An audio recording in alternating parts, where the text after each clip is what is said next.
anak sekolah. Anak belum sekolah, ibu hamil dan ibu menyusui sudah menerima makan bergizi gratis setiap hari.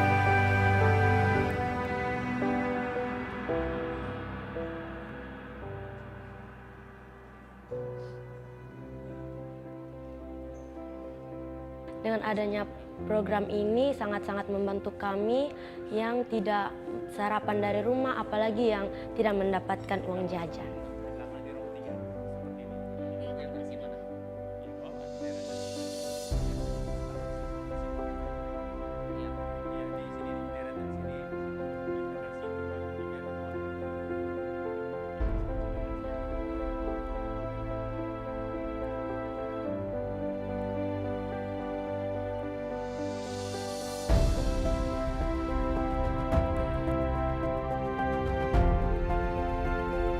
Buat Bapak Presiden Prabowo, makasih karena telah membangun sekolah rakyat, membantu perekonomian kami bagi yang tidak mampu ya Pak.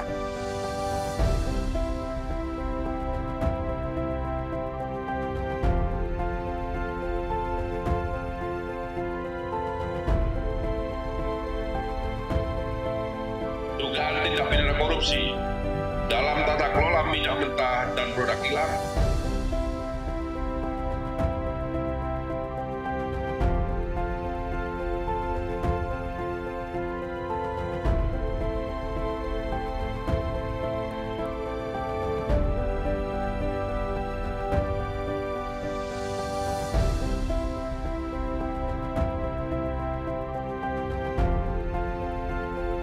Tadi bersama-sama kita menyaksikan kecelakaan rampasan negara dari perusahaan swasta yang melaksanakan pelanggaran hukum illegal mining, tambang tanpa izin di kawasan PT Timah.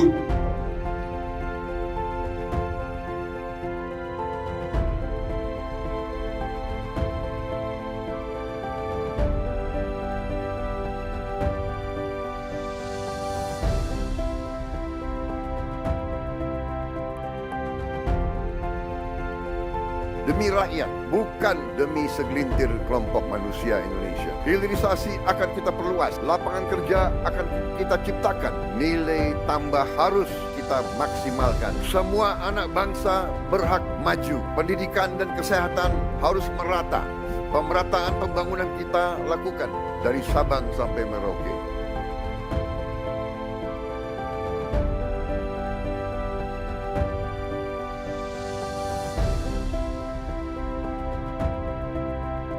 Berterima kasih sekali dan terima kasih saya kepada pemerintah.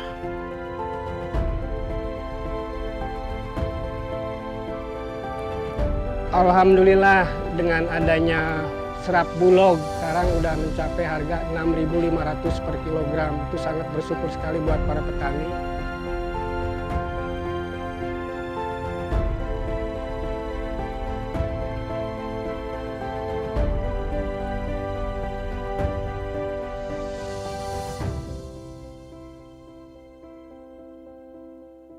Terima kasih karena membantu kami untuk bisa berkelompok dan bisa mendapatkan aset yang ada sehingga mempermudah kami untuk bisa melaut dan luar biasa kami bisa dapat hasil yang memuaskan.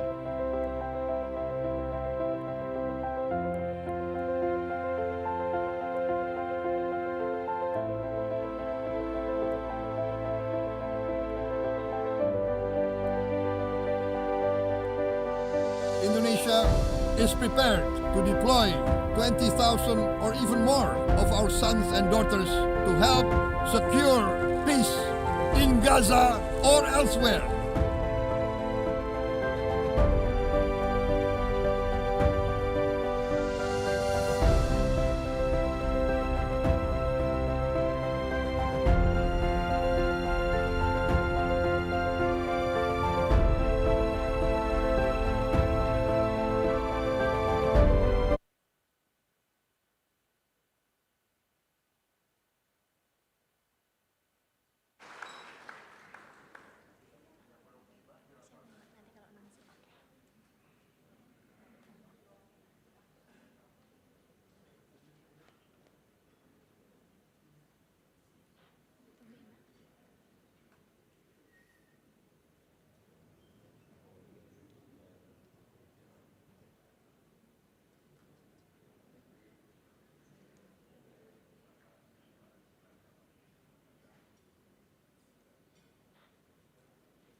Mohon perhatian, Presiden dan Wakil Presiden Republik Indonesia memasuki ruang acara.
Bismillahirrahmanirrahim. Assalamualaikum warahmatullahi wabarakatuh. Selamat sore, salam sejahtera bagi kita sekalian. Shalom, salve, Om Swastiastu, Namo Buddhaya, salam kebajikan. Yang saya hormati Wakil Presiden Republik Indonesia, Saudara Gibran Rakabuming Raka, para Menteri Koordinator yang saya hormati, para Menteri, para Kepala Badan, Ketua Dewan Ekonomi Nasional, para Penasihat Khusus Presiden, Jaksa Agung, Kepala BIN Kapolri, Panglima TNI, serta para Wakil Menteri dan Wakil Kepala Badan, seluruh anggota Kabinet Merah Putih yang saya hormati dan saya banggakan. Selamat sore. Tentunya sebagai insan yang bertakwa, marilah kita tidak henti-hentinya memanjatkan puji syukur kehadirat Tuhan Maha Besar bagi umat Islam Allah Subhanahu wa taala yang memiliki sekalian alam. Hanya kepadanya lah kita berdoa dan hanya kepadanya lah kita memohon pertolongan. Kita bersyukur atas segala karunia, atas kesehatan dan kebaikan yang diberikan kepada bangsa kita dan kepada kita sekalian dan keluarga kita. Kita bersyukur kita dapat hadir melaksanakan sidang Kabinet Paripurna pada tanggal 20 Oktober 2025, yaitu tepat 1 tahun saya dilantik, disumpah di MPR kita sebagai Presiden Republik Indonesia. Dan karena itu saya kira saudara-saudara, tepatlah kita berkumpul untuk kita melihat apa yang sudah kita kerjakan 1 tahun ini. Tentunya saya dilantik tanggal 20, 21 saya melantik saudara-saudara. Kemudian kalau tidak salah tanggal 22 ya, saya melantik para wakil. Habis itu langsung kita berangkat ke Magelang untuk retreat. Saya lagi berpikir-pikir mungkin setelah 1 tahun perlu juga retreat lagi.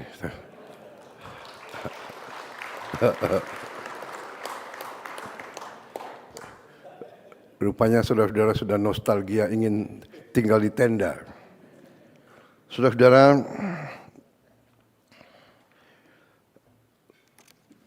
sebagai warga negara yang bertanggung jawab, saya ingin pertama tentunya mengucapkan terima kasih kepada saudara-saudara semua yang telah dengan tekun, dengan kerja keras, dengan disiplin, telah memberi dharma baktimu yang sebaik-baiknya kepada bangsa dan rakyat kita di pemerintahan yang saya pimpin. Saya berterima kasih saudara-saudara yang berasal dari berbagai sumber yang berbeda-beda, daerah yang berbeda-beda, suku dan agama berbeda-beda, dari partai politik yang berbeda-beda. Ada yang partai politik yang berjuang dalam koalisi kita di pemilu, pilpres. Ada juga yang tidak, tapi kemudian sadar dan bergabung.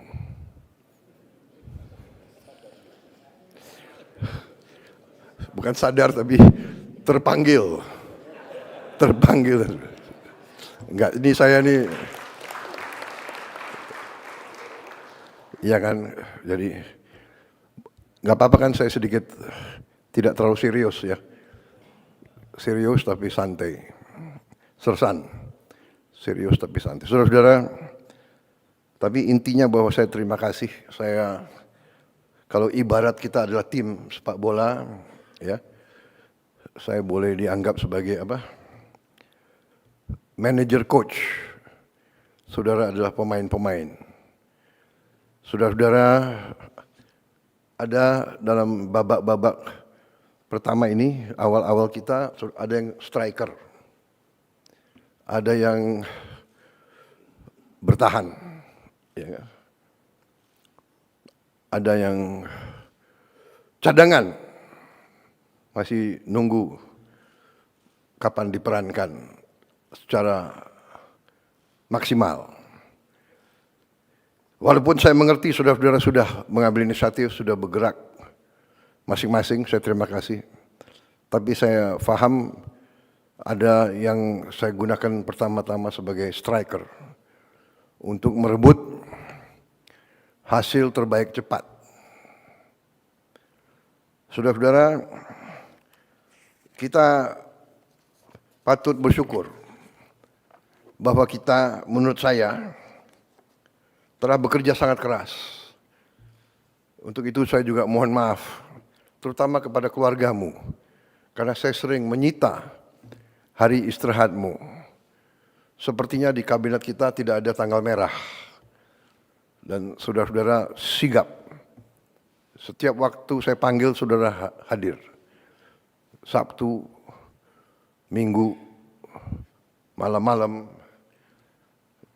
Dan kadang-kadang saya telepon malam-malam sekali atau pagi-pagi sekali. Saudara langsung jawab. Saya tidak mengerti, mungkin telepon di sebelah di sebelah bantal. Tapi saya terima kasih. Karena memang kalau saya lagi ingat sesuatu, saya harus hubungi segera. Ya. Takut saya lupa. Saudara-saudara, kita saya kira boleh berdiri di depan rakyat kita dengan saya kira rasa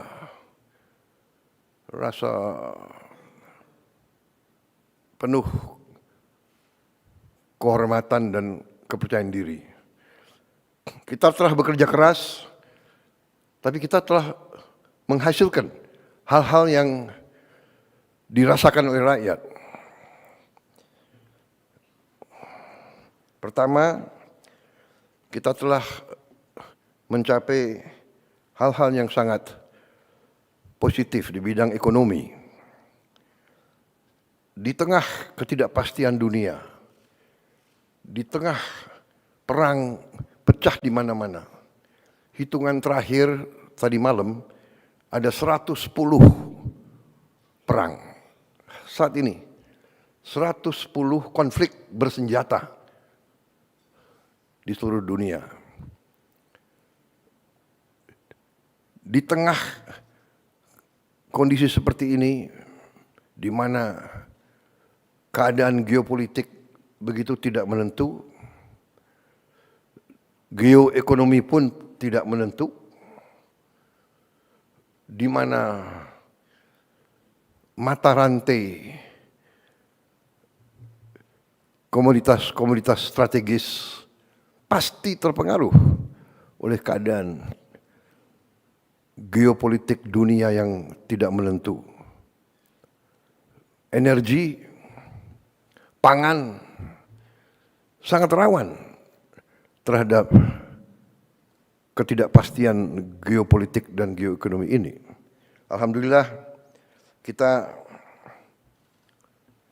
mampu menjaga pertumbuhan ekonomi masih tetap tinggi dibandingkan seluruh dunia.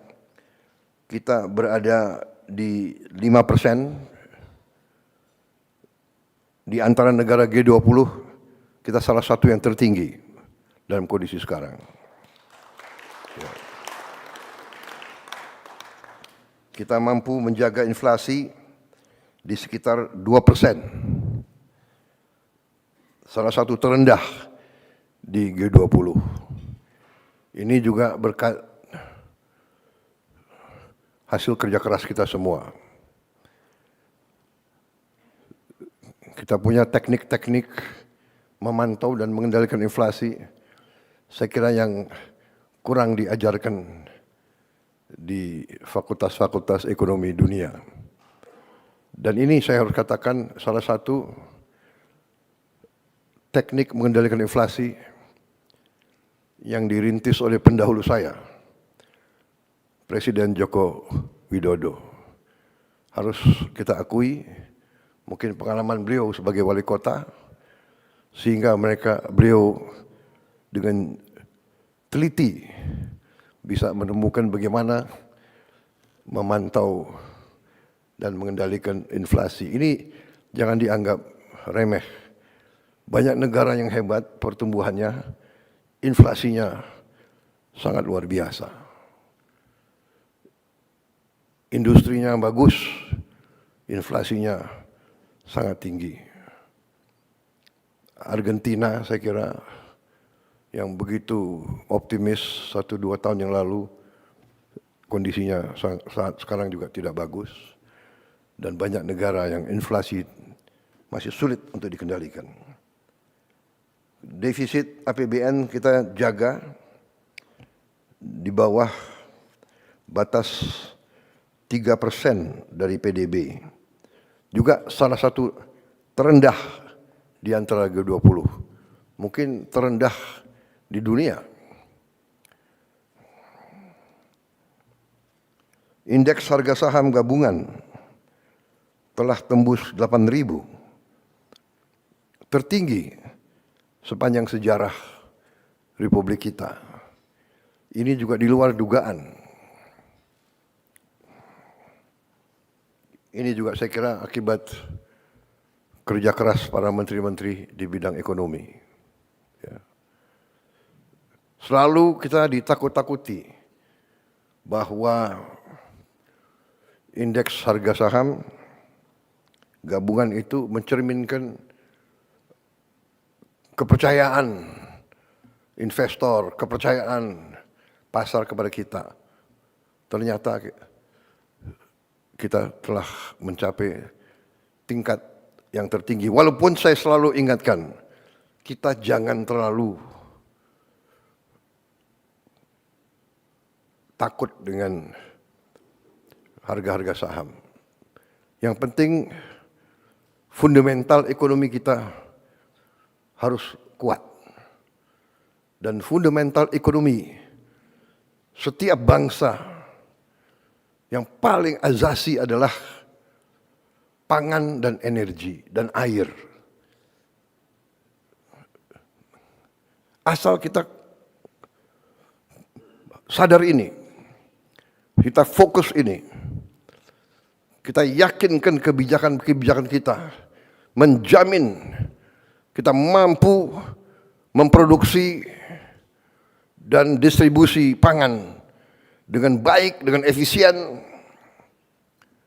Energi juga demikian, mampu mengelola air, kita kuat.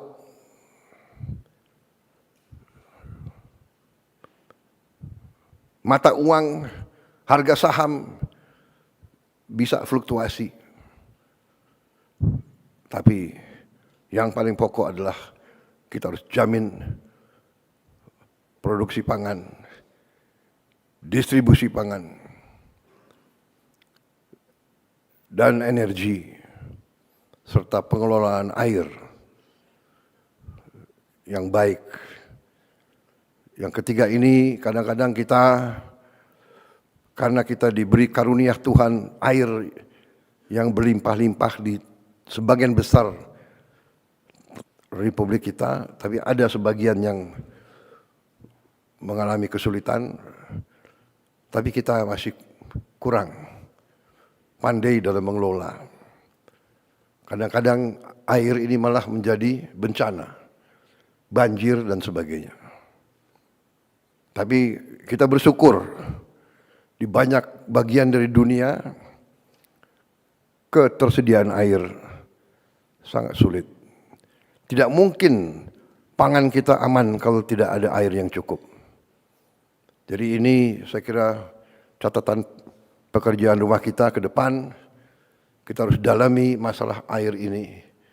Ya. Saya juga minta Menteri Dikti dan Sains coba dipelajari prodi-prodi di universitas-universitas kita, apakah cukup ya, mempelajari masalah air ini.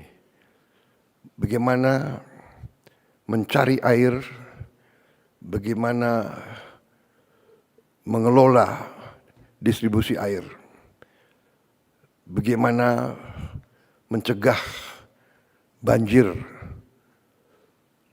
Air harus jadi sumber produktivitas, jangan menjadi sumber bencana. Saya kira sudah ratusan tahun, ribuan tahun kita pasti tahu daerah-daerah kerendahan pasti banjir kalau musim hujan, apalagi hujan yang tiba-tiba begitu padat karena program atau karena kondisi perubahan iklim. Karena itu kita harus antisipasi. Kalau tidak salah bidang air ini masih sedikit yang dipelajari di fakultas-fakultas kita. Ini tergolong mungkin hidrologi kalau tidak salah. Ya, hidrologi. Kita bersyukur juga angka kemiskinan turun ke 8,47%. Ini saya diberitahu di catatan oleh para pakar, ini angka terendah sepanjang sejarah Republik Indonesia. Kita bersyukur dan berterima kasih walaupun kita tidak boleh puas. Tidak boleh puas. Tingkat pengangguran terbuka juga turun ke angka 4,76%. Ini adalah terendah sejak krisis 1998. Sekali lagi, kita tidak boleh puas karena 4,76% dari 287 juta orang itu angka yang cukup besar. Dan bagi mereka yang perlu pekerjaan segera, ini sesuatu yang harus kita pikirkan dengan seksama.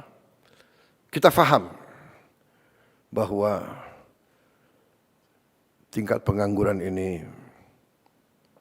sangat meresahkan bagi mereka yang sangat butuh pekerjaan. Kita paham, karena itu kita bekerja keras. Tetapi ini masalah dunia, apalagi dengan perkembangan teknologi yang demikian pesat, terjadi disrupsi dalam produksi dan industri. Ini harus kita perhitungkan. Munculnya artificial intelligence, kecerdasan buatan, ini membuat sekarang faktor research, faktor penelitian lebih cepat sekali, luar biasa. Dan mungkin tidak membutuhkan terlalu banyak pekerja di bidang itu. Juga munculnya robotics, ini juga harus kita catat. Di Jerman, di pabrik Volkswagen yang biasa menggunakan 5.000, 6.000 pekerja, sekarang hanya dengan 30 orang. Sisanya robot. Ini harus kita catat. Juga terima kasih para menteri, para Menko. Untuk pertama kali dalam sejarah kita sekarang, Republik kita sekarang, pemerintah kita sekarang punya satu sistem data tunggal sosial ekonomi nasional, DT-SEN. Untuk pertama kali. Sekarang tidak ada kementerian, tidak ada lembaga yang boleh pakai datanya sendiri-sendiri. Satu data. Ini kita ingin meningkatkan ketepatan dalam aliran bantuan-bantuan sosial. Data yang keliru bisa mengakibatkan penghamburan uang.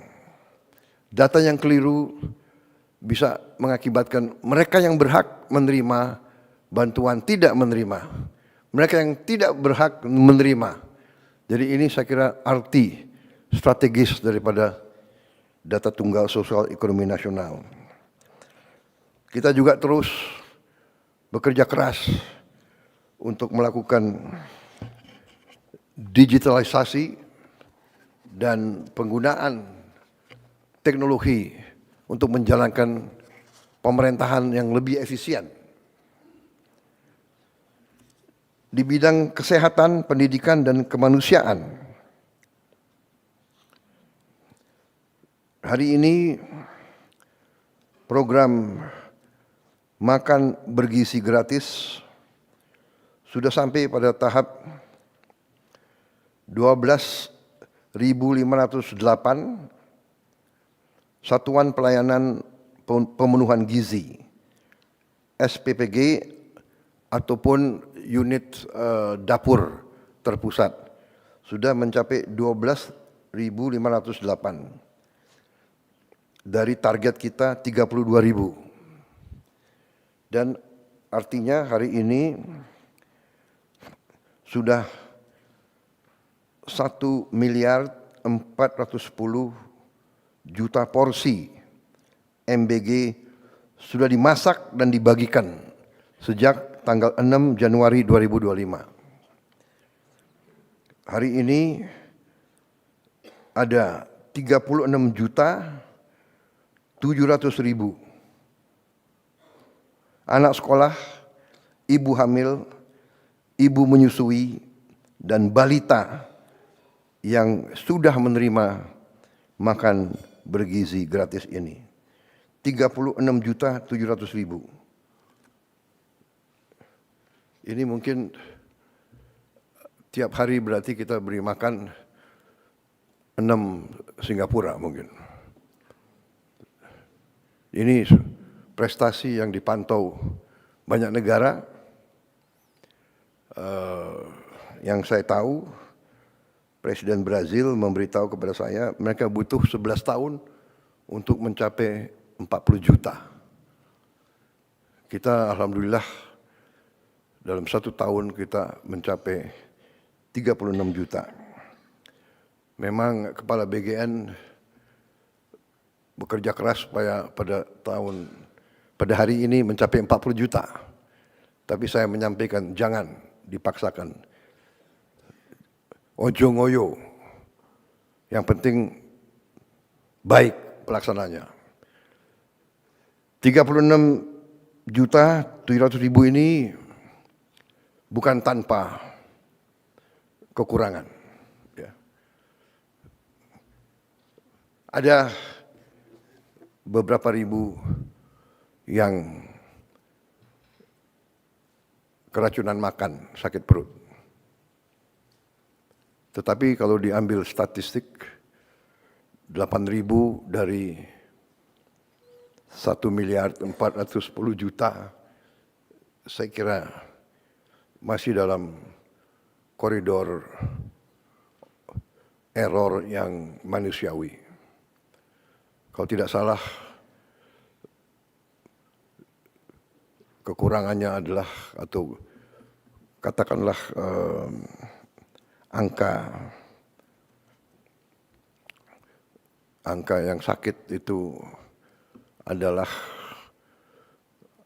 mungkin sekitar 0,0007, yang berarti 99,99% berhasil.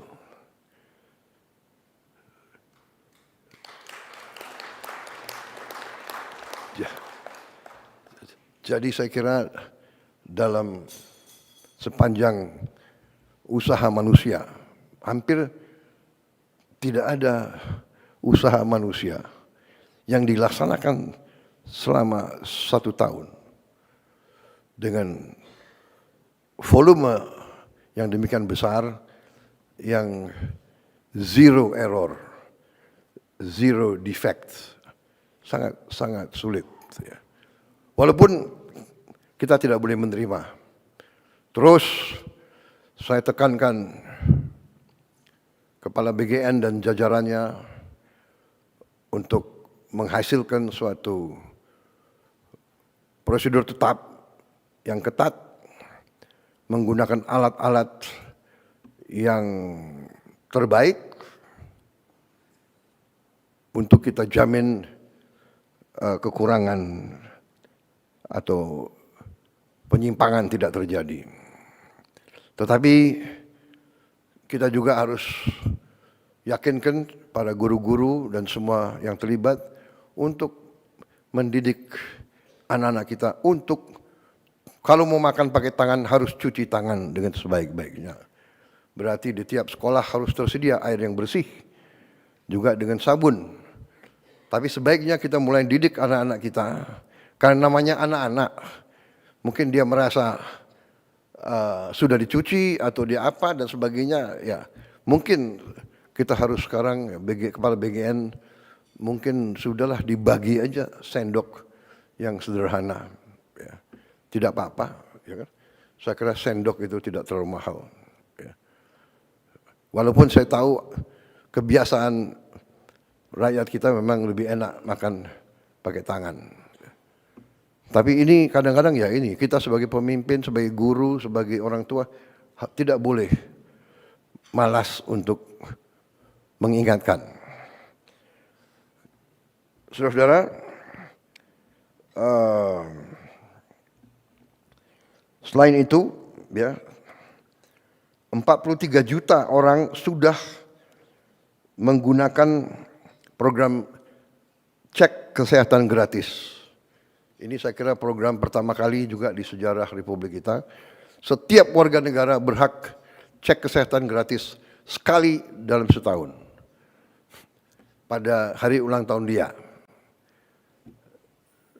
Dan ini mampu kita untuk bisa mencegah di saat dini. Supaya nanti biaya pengobatan lebih kurang kalau kita tahu dari dini kekurangan penyakit rakyat kita. Walaupun ini juga membuat suatu PR yang sangat besar bagi kita. Karena ternyata hasil cek kesehatan gratis ini sebagian besar rakyat kita punya masalah di gigi, di penyakit gigi. Sebagian besar. Artinya bahwa sekarang ya kita harus menghasilkan dokter gigi yang cukup banyak. Padahal kita tahu dokter umum saja kita kekurangan. Kekurangan kita sangat besar. Kalau tidak salah kekurangan kita di atas 140.000 dokter.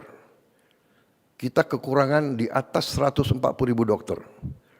Kita juga kekurangan spesialis, juga ribuan spesialis yang kita kurang.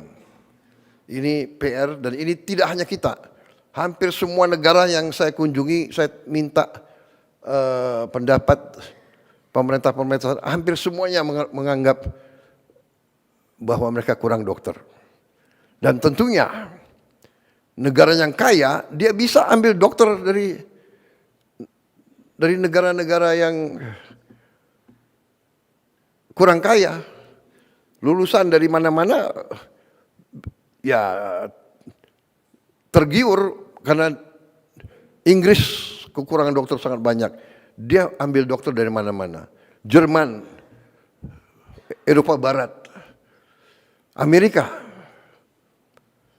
Dokter, perawat diambil dari mana-mana. Dia mampu bayar sangat tinggi. Ini jadi masalah bagi kita. Artinya, kebijakan pendidikan kita harus kita sesuaikan. Berarti kita harus menambah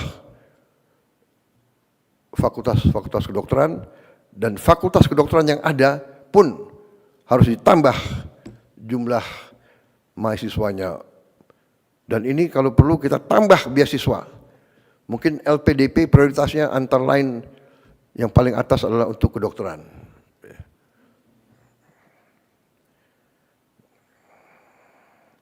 Juga kita sudah berhasil. Dari 500 sekolah rakyat yang kita perjuangkan, sudah berdiri 166 sekolah rakyat sudah beroperasi. Ini luar biasa. Saya terima kasih kepada menteri-menteri yang terkait. Saya berharap 100 itu di pertengahan tahun 2026 ternyata saudara-saudara berhasil beroperasi justru di tahun 2025. Sekarang 15.945 siswa dan siswi dari keluarga yang paling bawah di bidang ekonomi, desil 1 dan 2, yang tadinya banyak yang tidak sekolah sama sekali. Ya, ada yang bantu orang tuanya jadi pemulung, ada yang hidup di jalanan. Sekarang sudah bisa bersekolah di sekolah rakyat. Memang sekolah rakyat itu kita rancang sebagai upaya untuk memotong rantai kemiskinan. Biasanya anak orang miskin, anaknya miskin. Kita mau potong itu. Anaknya orang miskin atau cucunya orang miskin tidak perlu untuk terus miskin. Kita harus berani merubah, kita harus berani memotong rantai kemiskinan. Kita tidak boleh menyerah kepada keadaan. Dan orang yang paling bawah ini paling tidak dilihat. Kelompok elit tidak pernah melihat, apalagi merasakan kesulitan mereka. Mereka bisa digolongkan the invisible people. Kita berharap kalau kita tidak lihat penderitaan mereka, mereka tidak menderita. Padahal keliru. Justru kita tidak lihat, kita tidak bisa merasakan. Apakah ini cukup usaha? Pasti tidak cukup. Tapi minimal kita berusaha. Minimal kita berupaya. Ya kan? Kalau tidak bisa membantu banyak orang, kita bantu beberapa orang. Kalau tidak bisa membantu beberapa orang, kita bantu satu orang. Kalau satu orang pun kita tidak bisa bantu, jangan kita bikin sulit orang itu. Ini pendekatan yang sangat sederhana. We must do what we can do. And we can do if we want to. Saudara-saudara, kalau insya Allah saya percaya akan berdiri 500 sekolah ini, saya percaya. Itu berarti kita akan membantu 500.000 keluarga miskin, keluarga sangat miskin. Karena konsep sekolah rakyat ini adalah satu sekolah 1.000 siswa. SD, SMP, SMA, dan seterusnya, SMK. Saudara-saudara, ini sekolah rakyat. Kita juga membangun sekolah unggulan. Rencana kita 10 sekolah unggulan, ini anak-anak terpinter. Kalau tadi anak-anak dari golongan paling bawah yang tidak punya harapan sekolah, kita beri harapan. Tapi ada juga anak-anak yang harus kita cari. Unggulan, anak-anak terpinter Republik Indonesia harus kita cari, harus kita kumpulkan. Dan kita harus perkaya, kita harus kasih pendidikan supaya dia bisa nanti menjadi pemenang-pemenang hadiah Nobel. Kita ingin Indonesia unggul di bidang sains dan teknologi. Masa depan hidup Indonesia, masa depan hidup setiap bangsa di abad ke-21 ditentukan oleh sains dan teknologi. Kita butuh anak-anak pintar. Kita butuh insinyur-insinyur, profesor-profesor, ahli matematika, ahli di semua bidang teknologi. Kita negara yang sangat kaya, kita punya mineral-mineral kritis. Kita punya mineral-mineral yang disebut rare earth. Tapi kita harus punya para ilmuwan, para scientist, para experts, pakar yang mampu mengelola kekayaan-kekayaan kita. Kita tidak boleh dibohongi lagi oleh bangsa-bangsa lain. Jadi saudara-saudara, kita bikin sekolah unggulan yang kita beri nama SMA Garuda. Dan ini rencananya 10 dan ada juga kurang lebih 14 yang sudah ada sekolah unggulan yang kita integrasikan kepada program ini. Jadi program ini asal sekolah itu yang sudah ada mau ikut, berarti ikut kurikulum. Yang kurikulum itu kita pakai standar internasional, ya, IB internasional, International Baccalaureate, sistem IB. Berarti lulusan itu bisa diterima di universitas manapun di dunia yang terbaik. Kita berharap dengan program ini nanti banyak anak-anak kita bisa masuk ke sekolah terbaik di dunia. Harvard, MIT, Oxford, dan sebagainya. Sekarang itu ditangani oleh Menteri Dikti dan Wamen, Wakil Menteri Dikti, ya, Profesor Stella.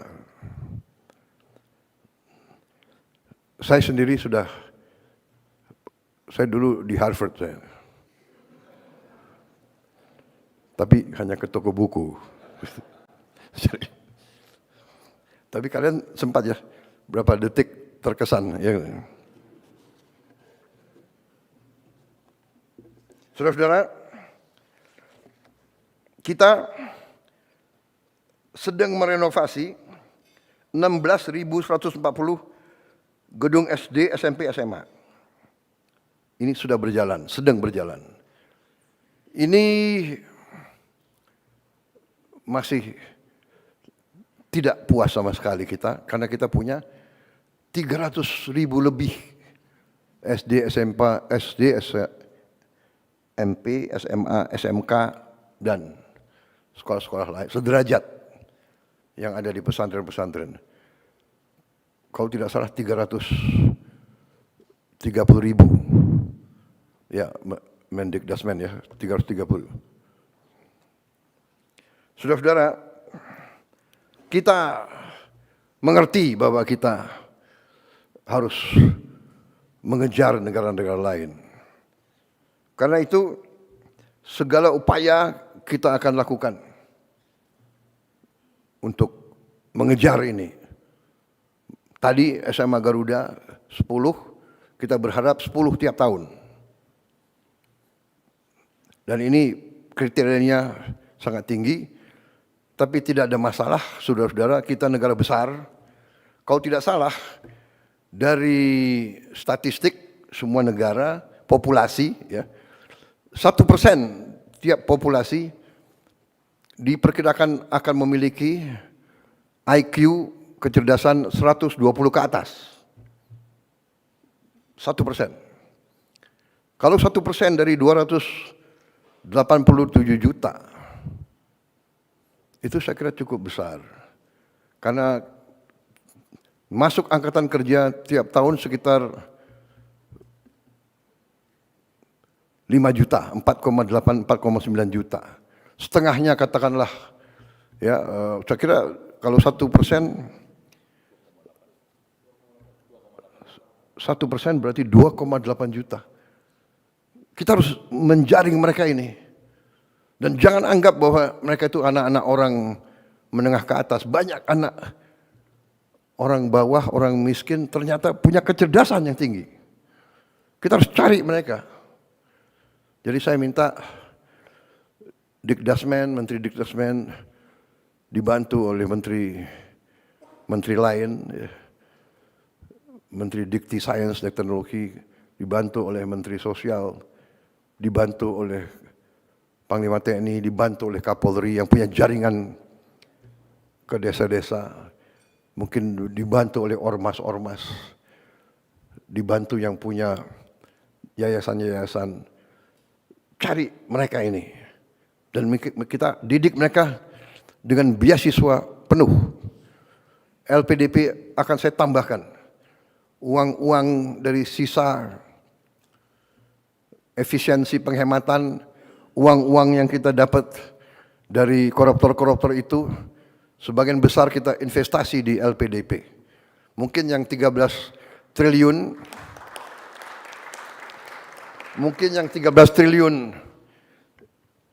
disumbangkan atau diambil oleh Jaksa Agung, hari ini diserahkan Menteri Keuangan. Mungkin Menteri Keuangan mungkin sebagian bisa kita taruh di LPDP untuk masa depan. Ya. Saudara-saudara, salah satu program yang upaya kita untuk memperkuat pendidikan kita tahun ini akan memberi satu interaktif panel, interaktif flat panel, kayak layar ya, interaktif, digital, 75 inch di tiap sekolah, SD, SMP, SMA, yang kita sudah adakan sekarang adalah, kalau tidak salah sudah dibagi ke mendekati 50.000 sekolah, ya Menteri, ya Dikdasmen, sudah 50.000 sekolah sudah dapat. Kemudian nanti totalnya tahun ini 288.000 flat panel, IFP, interactive flat panel. Di situ sudah ada komputernya, yang di situ bisa muat ratusan ribu konten, mungkin jutaan. Iya, Mendikdasmen ya. Cukup banyak konten di situ. Jadi semua silibus kita akan ada di situ. Jadi sekolah-sekolah terluar terpencil, sekolah-sekolah yang tidak punya akses kepada guru-guru yang baik atau guru-guru yang cakap di bidangnya, umpamanya bahasa Inggris, bahasa Mandarin, matematik, ini pelajaran-pelajaran yang susah. Ya, ini bisa dibantu dengan ini. Dan ini kalau dia selesai dan dia mau kembali, dia bisa kembali anytime. Kalau tidak puas, mungkin si gurunya bisa kumpul siapa yang kurang mengerti, nanti sore kembali kita tambah pelajaran. Guru-guru itu bisa dibantu. Dan juga di tempat terpusat di Jakarta, ya nanti saya mau cek Dikdasmen kemajuannya di mana. Kita akan bikin studio. Di studio ini guru-guru terbaik akan mengajar dan pelajaran dia bisa diterima di seluruh pelosok Indonesia. Jadi semua sekolah akan dapat akses kepada guru yang paling baik di bidang-bidang yang sulit. Yang sangat sulit selalu adalah apalagi di gunung-gunung, pulau terpencil, jangankan itu, saya yakin di pinggir Jakarta ini juga masih banyak sekolah yang tidak punya guru-guru yang menguasai pelajaran-pelajaran yang susah. Sekarang dari tempat studio yang terpusat bisa ngajar, bisa diterima oleh 330.000 sekolah. Yang sulit dapat internet, wifi, sekarang sudah ada teknologi sangat murah bisa kita pasang di tiap sekolah. Tidak terlalu mahal. Starlink mungkin masih agak mahal untuk bayar tiap bulan. Tapi sudah ada teknologi yang lebih murah. Dan saudara-saudara, tahun depan rencananya adalah kita akan tambah 3 layar. Ya, tahun ini kita mampu 1 layar, tahun depan kita akan bagi 3 layar. Berarti di setiap sekolah akan ada 4 ruangan yang punya layar ini. Mudah-mudahan tahun 2007 kita bisa tambah lagi 2 layar lagi. Jadi 6 kelas tiap sekolah bisa punya layar. Jadi semua anak-anak kita mendapat akses kepada pengetahuan yang terbaik, terkini, dengan animasi dan dukungan yang terbaik. Saya dapat laporan dari Mendikdasmen bahwa antusiasme anak-anak sekarang meningkat untuk sekolah. Ya selain MBG, dia juga pelajarannya juga menarik. Ini saya kira penting karena fokus kita tidak boleh, kita harus fokus kepada investasi paling penting bagi rakyat kita, investasi kepada anak-anak kita, sumber daya manusia kita. Saya juga perhatikan waktu saya keliling, saya cek anak-anak kita mungkin karena kurang biaya, dia menghemat kertas. dia menulis tulisannya sangat kecil. Saya minta ditinjau kembali Menteri Dikdasmen, ya.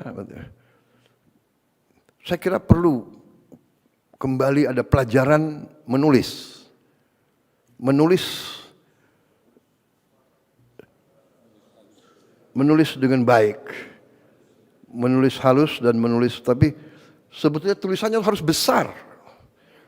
Ya. Menteri Keuangan kalau perlu kita bagi buku-buku sekolah yang besar-besar, tulisannya harus anak-anak harus dididik nulis besar. Saya khawatir kalau dia nulisnya sangat kecil, ujungnya nanti dia harus pakai kacamata semua. Ini masalah kecil tapi mendasar, ya. Dan saya tergerak karena saya tahu anak ini nggak mau memberatkan orang tuanya. Jadi dia menghemat kertas. Can you imagine? Ya, jadi saudara-saudara, hal-hal seperti ini. Yang terakhir, ini masih dalam konsep rencana. Ada yang mengatakan, ya sekarang ada sekolah rakyat untuk desil 1-2. Bagaimana untuk desil 3-4-5? Ya mereka tidak miskin ekstrem, tapi mereka juga susah. Mereka harus dapat akses kepada pendidikan yang seperti ini. Sedang saya susun, saya minta Dikti sama Dikdasmen, mungkin dibantu oleh kementerian lain juga, menyusun suatu satgas khusus untuk mempelajari kita membangun sekolah terintegrasi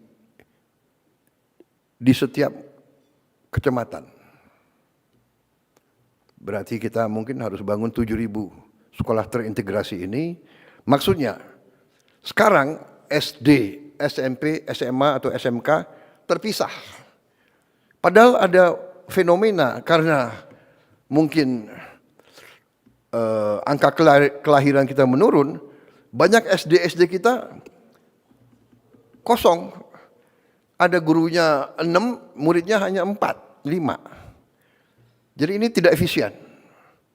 Mungkin kita konsolidasikan, tapi di kecamatan ada satu sekolah yang fasilitasnya sangat baik.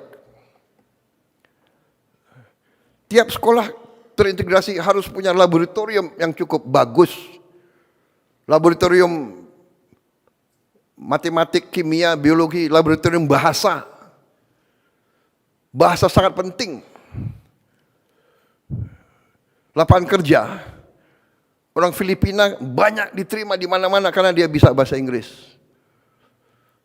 Kita diminta. Jutaan tenaga kita diminta. Di Eropa minta pekerja hotel, kafe, restoran. Dia minta 1 juta tiap tahun. Kepala-kepala negara, pemerintah dari Eropa nanya ke saya, can you send? Hotel-hotel dia sekarang nggak ada yang kerja. Restoran-restoran kewalahan. Rakyat mereka tidak mau kerja sebagai pelayan. Dan mereka terkesan katanya orang Indonesia ramah-ramah. Ya, berarti kita harus didik mereka bahasa. Ada yang bahasa Inggris, mungkin paling banyak di Eropa. Mungkin juga kita didik bahasa Arab, bahasa Mandarin, bahasa Jepang, bahasa Korea. Juga kita diminta perawat untuk rumah sakit dan untuk caregiver. Untuk orang tua di sana nggak ada yang mau jadi perawat dan caregiver. Karena caregiver dan perawat itu pekerjaan yang berat, fisik juga berat. Berdiri dari tempat tidur ke tempat tidur, urusan dengan orang sakit, berbahaya itu. Di rumah sakit pusat daripada bakteri dan virus, dia harus berani, dia harus mandiin. Bayangkan ini pekerjaan, rakyat kita terkenal tabah dan sopan dan ramah. Mereka minta. Jadi ini harus kita siapkan ke situ. Karena tadi kita sadar lapangan kerja yang kita butuh. Jadi sekolah terintegrasi ini belum boleh saya gunakan sebagai prestasi. Ini baru embrio konsep. Ya. Tapi sekolah-sekolah ini saya kira sudah saatnya kita pikirkan. Jadi fasilitas sekolah rakyat dikurangi berasrama. Kenapa anak yang paling bawah ini kita taruh di asrama? Supaya keluar dari lingkungan kemiskinan. Jadi dia punya kepercayaan diri. Ya kan? Ya paling banyak yang ingin ketemu orang tuanya, nggak apa-apa. Orang tua datang, dia juga pulang tiap akhir pekan. Tapi dia keluar sementara 5-6 hari dari lingkungan kemiskinan. Tapi yang sekolah ini, dia pulang pergi, dia tidak berasrama. Artinya apa? Kita harus berani sekarang siapkan bus antar jemput untuk anak-anak sekolah itu. Tapi ini saya kira jalan keluar, dan ini nanti saya minta Dikdasmen dibantu Sains ya, dan dibantu menteri-menteri lain dalami ini, susun, dan kita mulai kerja. Mungkin 2026 sudah ada sebagian sekolah-sekolah terintegrasi ini. Jadi sekolah rakyat untuk yang paling bawah, sekolah terintegrasi untuk yang menengah, sekolah unggulan untuk yang terpinter. Belum tentu yang terpinter dari kelas atas. Dari manapun kita cari yang terpinter. Saudara-saudara, itu di bidang kesehatan, pendidikan, dan kemanusiaan. Masih ada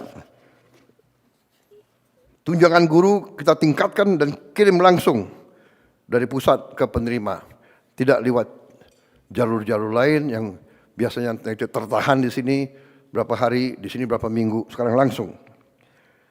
Juga kita teruskan 1.044.174 mahasiswa mendapat beasiswa KIP kuliah. Dan juga kita berterima kasih, mengucapkan selamat untuk pertama kalinya Universitas Indonesia tembus top 200 QS ranking universitas. Top 200. Tapi Menteri Dikti, Sains, Wamen, saya minta top 100. Ya. Bisa? Bisa? Oh.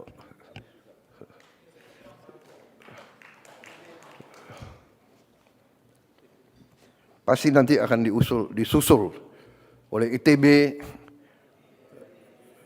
UGM, ITS, dan sebagainya. Juga kita mendirikan Kementerian Haji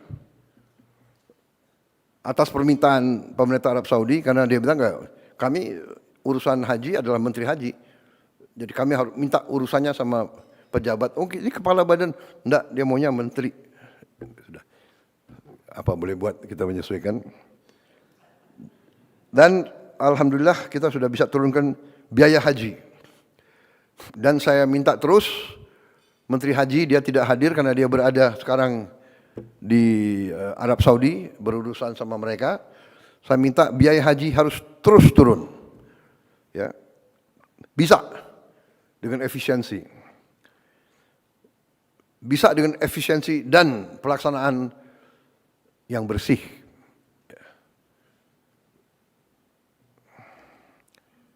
Waktu tunggu haji juga bisa dipercepat dari tunggu 40 tahun.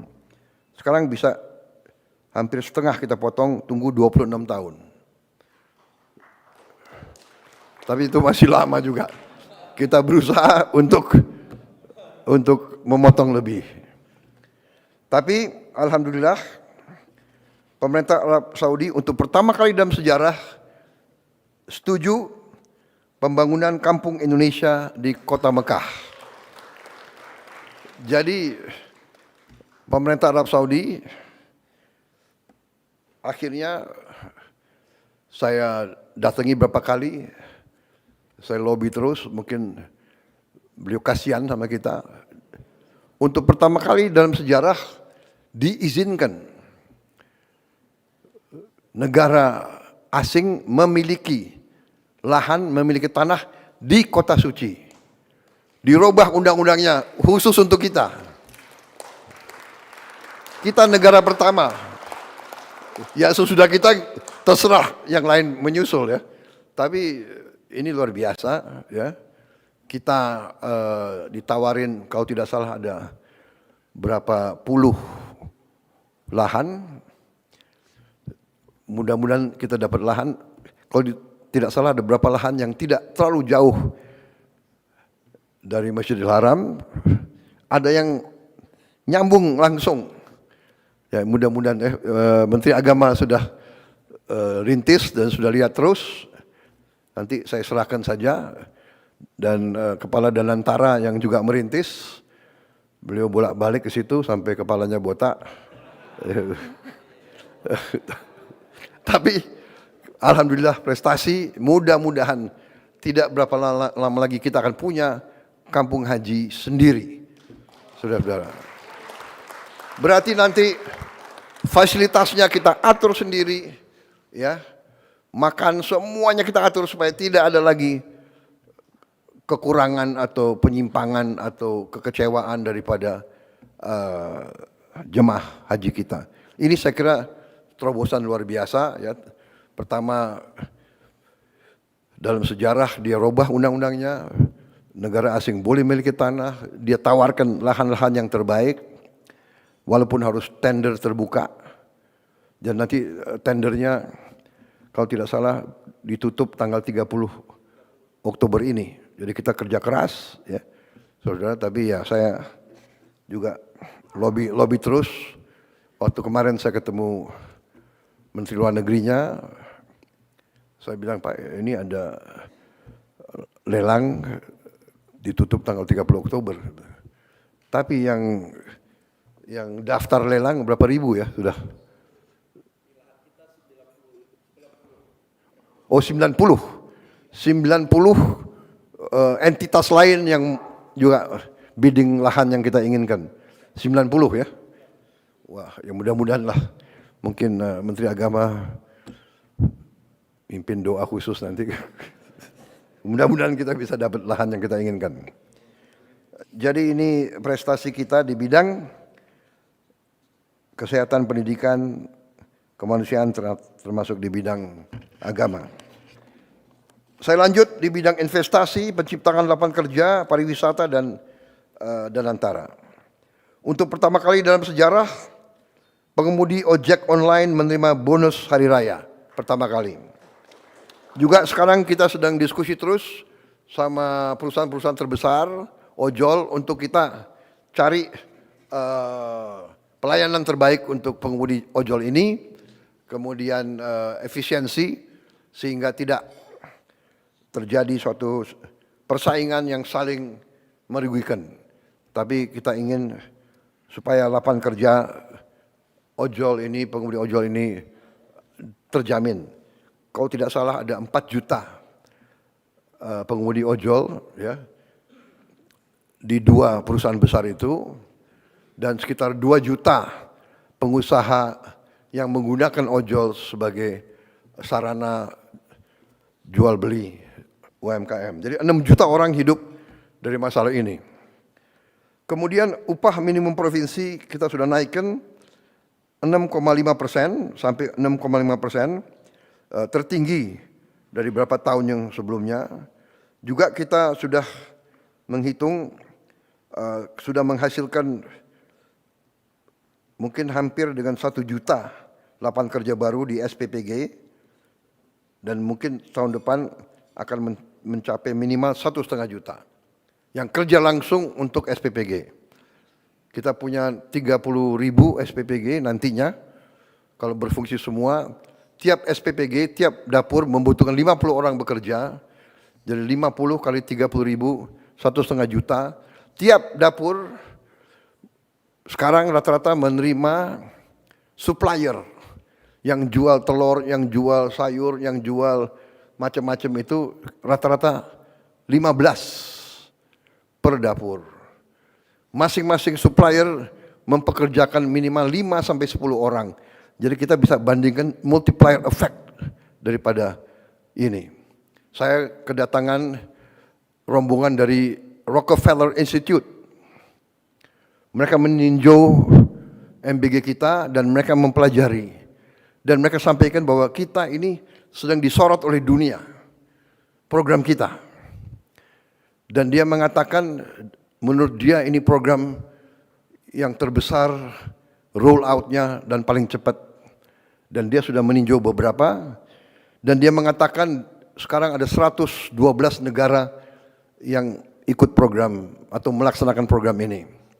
Waktu kita mulai, kita berada di negara ke-78 atau 79.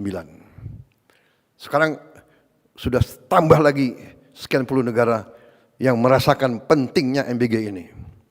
Dan dia katakan, $1 yang dikucurkan untuk program MBG ini, returnnya, dampaknya itu, returnnya itu, hitungan mereka, antara $5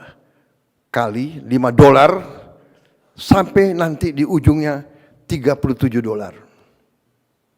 Anda bisa bayangkan, 5 kali menurut dia minimal dampak ekonominya. Jadi kalau kita tahun depan akan turunkan 330 triliun untuk MBG ini, yang artinya itu $20 miliar, kalau 5 kali itu arti ada $100 miliar beredar di desa, di kecamatan, di kabupaten. Jadi untuk pertama kali dalam sejarah Indonesia, uang yang disedot dari daerah ke pusat, dan banyak di pusat lari ke luar negeri, kita balikan. Sekarang uang itu kita gelontorkan di desa-desa, di kecamatan, di kabupaten. Dan ini menurut para ahli, bukan dari saya, Anda bisa cek Rockefeller Institute. Kalau nggak salah itu senior vice presidentnya Mr. Roy Cohen kalau tidak salah, atau Roy Steiner. Maaf kalau saya lupa, maklum baru saja menginjak usia 74 tahun.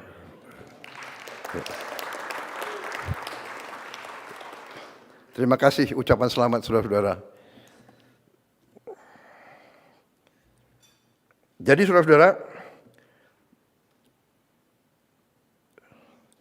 juga pelaksanaan MBG kita menggunakan mitra 18.895 UMKM, koperasi, BUMDes yang jadi bagian dari ekosistem MBG. Juga sesuatu yang menggembirakan, realisasi investasi kita.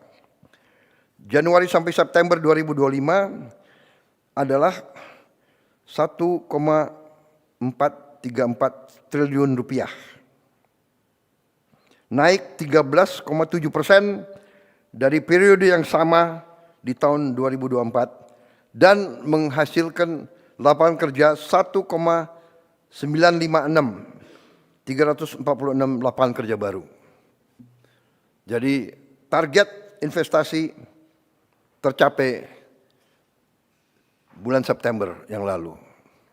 Ini saya kira suatu prestasi, juga menunjukkan bahwa iklim investasi kita masih diminati oleh banyak negara. Saudara-saudara, kita juga menggelontorkan program magang. 100.000 lulusan S1 akan magang dengan upah yang ditanggung oleh pemerintah, dengan penghasilan, dengan kriteria upah UMR yang ditanggung pemerintah. Juga di bidang pariwisata, untuk pertama kali dalam sejarah, kita berhasil mendatangkan suatu guide atau suatu penilaian dari Michelin. Michelin ini sangat terkenal dan ternyata 33 hotel dan resort kita sudah mendapat bintang Michelin, 1 bintang minimal. Ini sangat penting di bidang pariwisata. Berarti kelas kita adalah kelas teratas di dunia dengan penghargaan dari Michelin itu. Jumlah wisatawan kita 1 tahun terakhir naik 12% menjadi 14,8 juta kunjungan. Saya kira ini perlu juga kita bangga. Kemudian kita tahun ini saya kira salah satu prestasi kita membentuk Sovereign Wealth Fund, dana investasi yang kita beri nama Danantara Indonesia. Ya. Danantara singkatan dari Daya Anagata Nusantara. Daya, energi, kekuatan, Anagata masa depan, berarti Danantara artinya kekuatan masa depan Nusantara. Yang kita fokuskan di situ sudah kita kumpulkan semua aset milik negara yang nilainya adalah 1.060 miliar dolar. Jadi 1 triliun US dollar akhirnya menjadi Sovereign Wealth Fund terbesar kelima atau keenam di dunia. Ini saya kira menjadikan kita punya kekuatan. Tadinya sendiri-sendiri, sekarang kita punya kekuatan. Contoh, sekarang dan antara proyek dia antara yang pertama adalah akan segera mulai membangun 34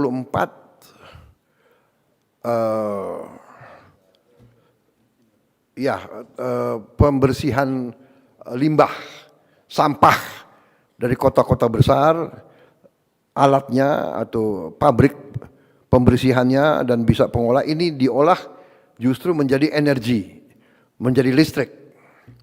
Kita akan segera mulai 34. Ini sudah saya kira pembiayaan sudah tinggal kontrak dibagi-bagi, tinggal dinilai teknologi yang terbaik yang mana. Karena ini sangat penting. Ada tempat-tempat sampah yang sampahnya sudah menggunung. Terutama untuk DKI, Bantar Gebang, untuk Bandung, untuk Surabaya dan untuk Bali.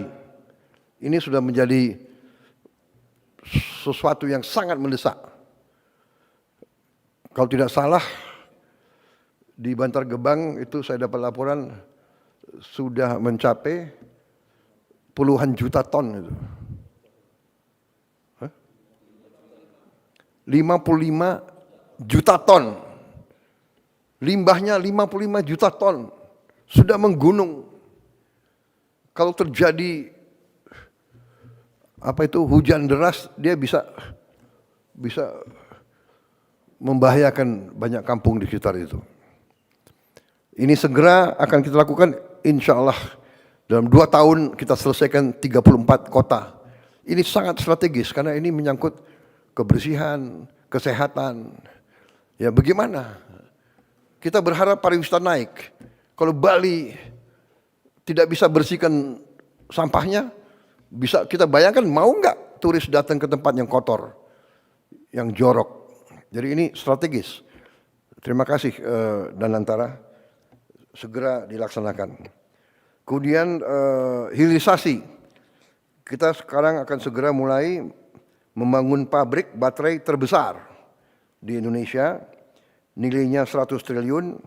Ini kerjasama antara salah satu perusahaan baterai terbesar di dunia, CATL dan Antam. Di bidang UMKM, kita sudah ampuni hutang-hutang lama untuk para petani dan nelayan, sehingga kurang lebih 67.000 pelaku UMKM, petani nelayan sekarang bisa lagi mendapat akses modal ke perbankan. Kita juga sudah bentuk 81.613 koperasi desa dan kelurahan di seluruh Indonesia. sudah terbentuk, kurang lebih 100 sudah beroperasi, kemudian kurang lebih 1.000 sudah groundbreaking pembangunan gudang. Kita berharap awal tahun 26, sekitar Maret tahun 2026, 80 sekian ribu sudah akan beroperasi. Ya. Banyak orang tidak percaya, tapi kita selalu akan buktikan dengan bukti. Ya, pemerintah kita adalah evidence based. Dulu waktu saya lancarkan program MBG, banyak yang mentertawakan saya, menyinyir, dan sampai sekarang ada yang mengatakan bahwa MBG ini tidak berguna atau membahayakan. Tapi kita buktikan dengan evidence, dengan bukti. Dan tadi 99,99 angka keberhasilan saya kira cukup bagus itu. Dan di mana-mana anak-anak yang bicara, di mana-mana. Kita juga sekarang di bidang pangan, ini salah satu prestasi kita yang sangat melegakan kita. Saya memberi waktu 4 tahun untuk kita kembali swasembada. Ternyata tim pangan kita berhasil insya Allah swasembada dalam 1 tahun. Saudara-saudara, kita berada di bulan Oktober. Sekarang ini kita punya produksi nasional Januari-Oktober mencapai 31.038.157 ton. Ini adalah produksi tertinggi sepanjang sejarah Republik Indonesia. Jadi ya boleh kita tegakkan kepala kita dengan penuh kehormatan. Ya. Saya kasih target 4 tahun, mereka hasilkan dalam 1 tahun. Kita juga sekarang cadangan beras pemerintah di gudang Bulog mencapai 4,2 juta ton di bulan Juni 2025, juga tertinggi sepanjang sejarah NKRI. Kemudian nilai tukar petani melonjak ke angka 123, tertinggi sepanjang sejarah NKRI. Kemudian harga beli gabah kita naikkan ke rupiah 6.500 per kilogram, dan kita telah tegas menindak perusahaan-perusahaan yang nakal, yang main-main dengan harga ini dan menipu rakyat. Beras subsidi ditempel, dijual dengan harga premium. Ini kita tindak keras. Kita juga sekarang ya berhasil pupuk langsung dari pabrik ke petani. Kita hapus 145 aturan, regulasi tentang distribusi pupuk kita hapus. Jadi tanda tangan kita kurangi. Ya, ini tanda tangan ini adalah sumber masalah. Jadi ini kita ringkaskan semua. Kemudian sekarang sudah kita mulai 225.000 hektar cetak sawah baru. Ini untuk mengatasi bahwa hampir 100.000 hektar sawah kita tiap tahun hilang. Kan dirubah peruntukan. Dibeli, dijadikan real estate, dijadikan pabrik, kita butuh memang. Tapi akhirnya dari mana kita mau amankan pangan kalau sawah-sawah yang subur hilang?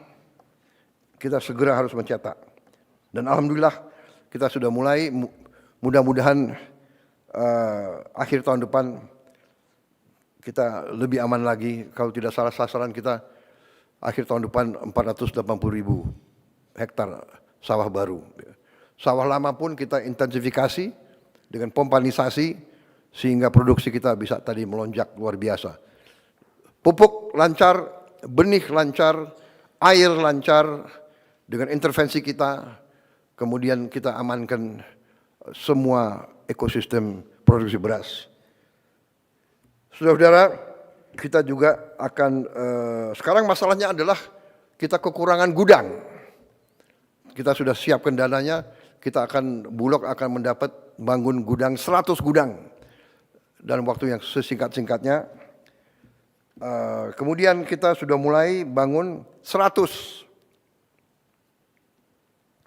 kampung nelayan yang kita akan bangun akhir 26 akan menjadi 1.100, dan ini juga selama 80 tahun kita berdiri belum pernah ada yang intervensi untuk memperbaiki kehidupan nelayan-nelayan kita. Sekarang kita akan melaksanakan program itu, di mana dari pilot project yang sudah dilaksanakan di Merauke, ternyata penghasilan nelayan akibat program desa nelayan ini naik 100%. Naik 100%. Jadi ini luar biasa ini. Karena tadinya dia nggak punya es. Hal yang paling dasar tidak punya es, karena nggak ada pabrik es di tempat-tempat terpencil. Bagaimana dia mau pelihara ikan dia melaut satu hari kembali, ya ikannya sudah tidak bagus. Sekarang tiap desa nelayan akan ada produksi es, akan ada cold storage, gudang, dan fasilitas-fasilitas lain. Kita juga sekarang sudah punya program, kita lagi membangun 1.582 kapal nelayan modern.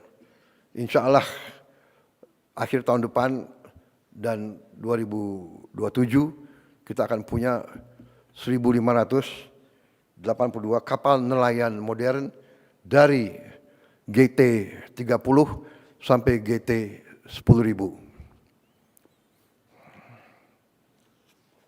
Ini menghasilkan devisa dan menghasilkan protein untuk rakyat kita. Capaian di bidang hukum dan pemberantasan korupsi. Gaji hakim tingkat yang paling rendah kita naikin 280%. Dan ini akan kita terus pemantau.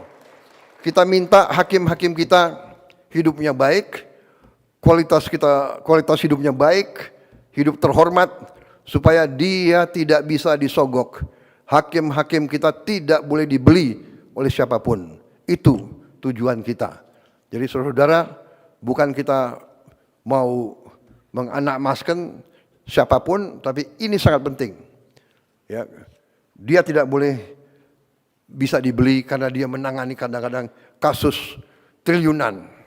Tadi bukti, hari ini kita berhasil mendapat 13 triliun dari 17 triliun yang diputuskan oleh pengadilan.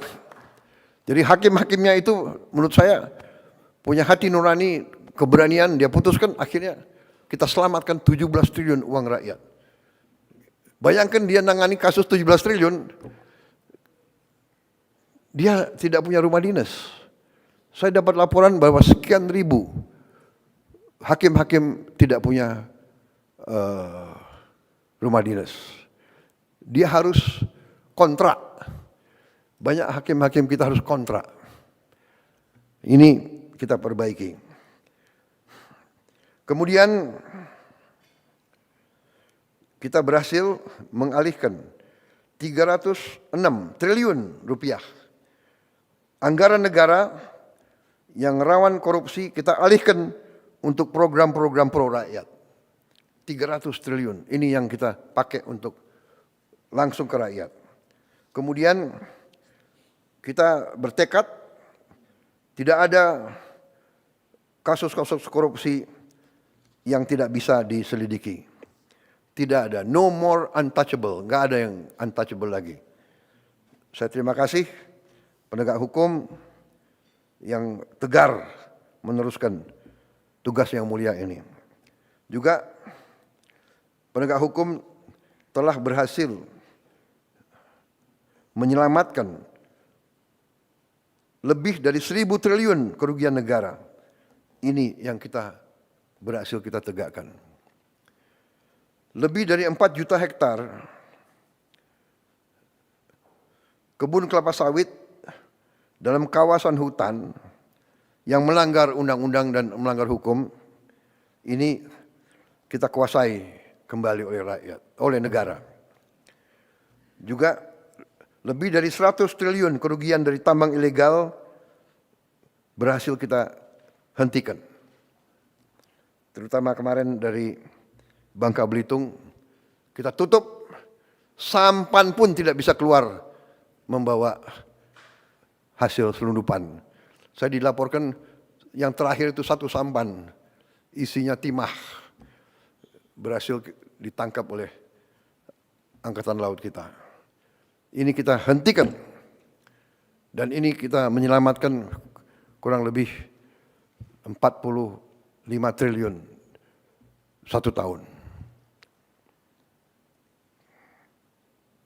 Mungkin ada, nggak tahu, pihak-pihak yang teriak-teriak, tapi sudahlah. Pihak-pihak itu pihak-pihak yang salah. Pihak-pihak yang melanggar hukum, pihak-pihak yang mencuri dari rakyat Indonesia. Yang mengakibatkan kita masih banyak orang miskin, karena kekayaan kita banyak dicuri.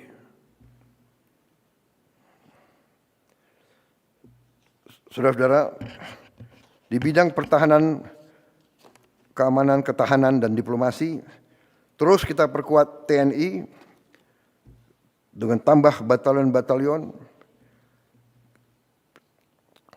Kita tidak mau mengganggu siapapun. Tugas kita, tugas TNI hanya mempertahankan kedaulatan Indonesia. Tapi kita tidak boleh lugu, kita tidak boleh lengah. Tadi saya katakan ada 110 perang yang berlanjut, padahal anggota PBB ya sekitar 200.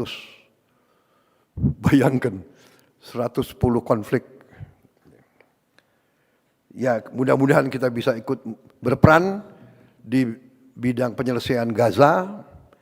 Saya sudah perintahkan TNI siap untuk ngirim 20.000. Saya kira juga sudah ada kontak sama beberapa negara menanyakan kesiapan kita. Ya. Kita siap untuk mendukung upaya perdamaian di Timur Tengah. Dan bila perlu di tempat lain. Kita juga sudah mulai persiapan untuk membangun 535 km panjang tanggul laut di pantai utara Jawa. Ini untuk menyelamatkan 50 juta penduduk. Air laut naik 5 cm setahun. Jadi harus segera kita selamatkan ini. Karena di pantai utara Jawa ini juga kalau tidak salah 60% industri kita ada di pantai utara Jawa itu. Dan puluhan ribu hektar sawah-sawah yang subur juga di situ. Harus kita selamatkan. Saudara-saudara, saya kira itu capaian-capaian yang saya sampaikan. Dan ini menunjukkan, saudara-saudara, bahwa kita berada di jalan yang benar.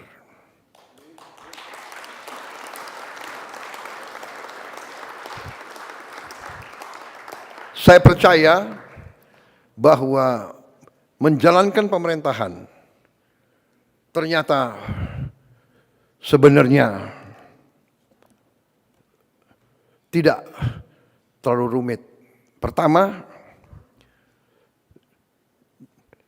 awalnya harus dari niat. Niat kita harus baik. Niat kita sungguh-sungguh untuk menjalankan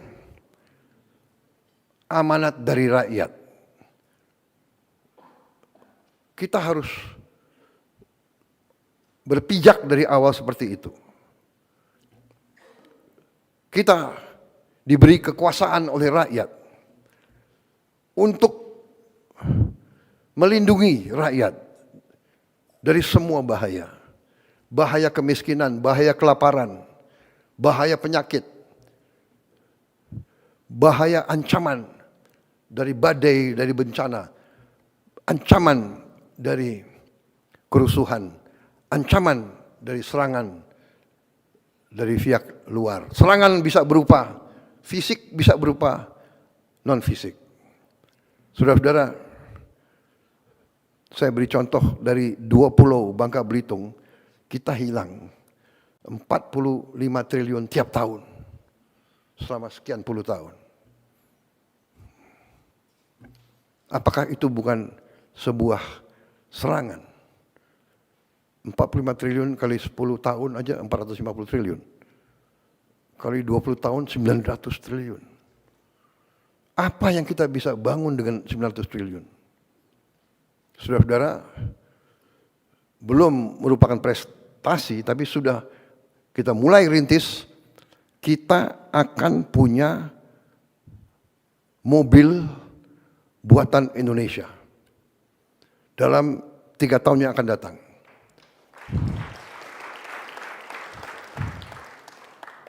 Saya sudah alokasi dana, sudah kita siapkan lahan untuk pabrik-pabriknya, sedang bekerja sekarang tim. Kita sudah menghasilkan Jeep buatan Indonesia. Jadi sekarang pejabat-pejabat kita, perwira-perwira kita bangga, kita tidak pakai Jeep buatan negara lain. Kita pakai Jeep buatan Indonesia sendiri. Komandan-komandan pasukan kita, kalau naik kendaraan, mimpin pasukannya dia bangga, dia pakai Jeep buatan Indonesia. Presidenmu pakai Jeep buatan Indonesia. Kemarin saya berangkat, saya pergi, saya mau incognito, jadi saya nggak mau pakai, saya pakai mobil biasa, tapi saya pakai Alphard. Udah lama saya nggak menikmati Alphard. Enak juga ini ya. Tapi, Prabowo, ingat, kamu presiden di Indonesia, harus beri contoh. Ya sudah, pakai Maung terus. Dan sebentar lagi, saudara-saudara semua harus pakai Maung. Saya nggak mau tahu tuh.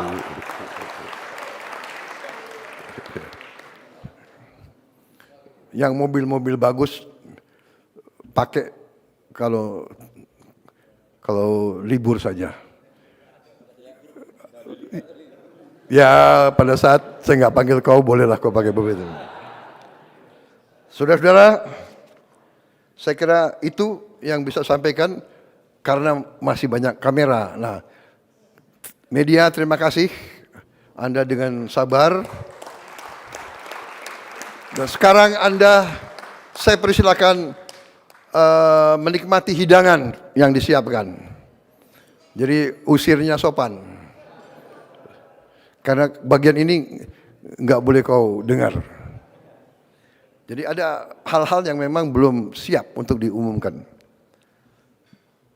Baik, sambil nunggu mereka keluar, saya minta izin saya minum kopi dulu.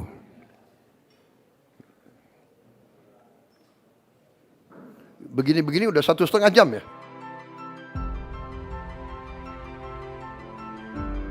Karunia yang diberikan oleh Yang Maha Kuasa kepada kita sungguh sangat besar dan sungguh sangat beragam. Namun tengah segala karunia tersebut, kita pun harus berani untuk menjadi bangsa yang berani, bangsa yang tidak takut tantangan, bangsa yang tidak takut rintangan, bangsa yang tidak takut ancaman.